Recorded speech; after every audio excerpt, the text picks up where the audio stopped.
Hey, Antonio. Good morning, Chip. How are you doing? I'm doing good, and yourself? Doing great, thank you. So, summer is in full swing, and according to a new study from Liberty Mutual Insurance, over half of Americans will be taking a road trip this summer.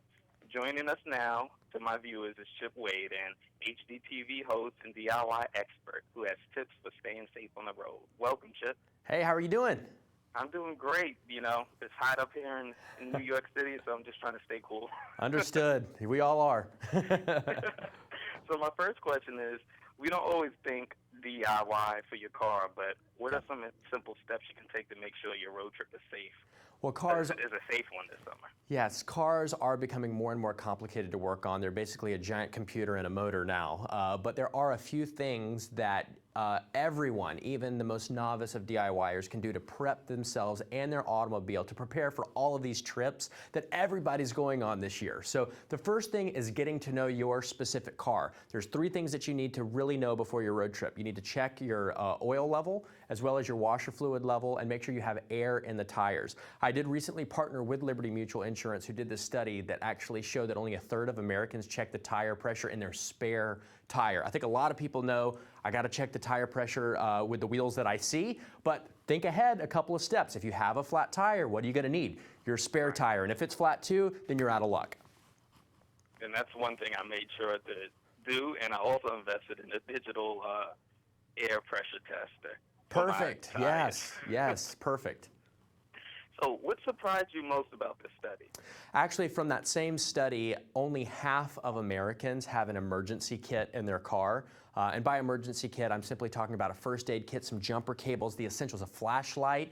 I like to keep a bad towel that I don't care about putting down possibly on the grass or the asphalt in case I do need to lay under and see if something's up underneath the car. So things like that, being prepared for the unknown is a big deal. Another thing to focus on is having a plan even beyond that. Having a roadside assistance plan is vital. It's gotten me out of a jam more than a couple of times. Actually, Liberty Mutual has a great 24-hour roadside assistance program where you can call them up, but you need to make sure that you can call them up when you're on the road. Again, this study had some very shocking statistics that actually a third of Americans don't have a cell phone charger in their car.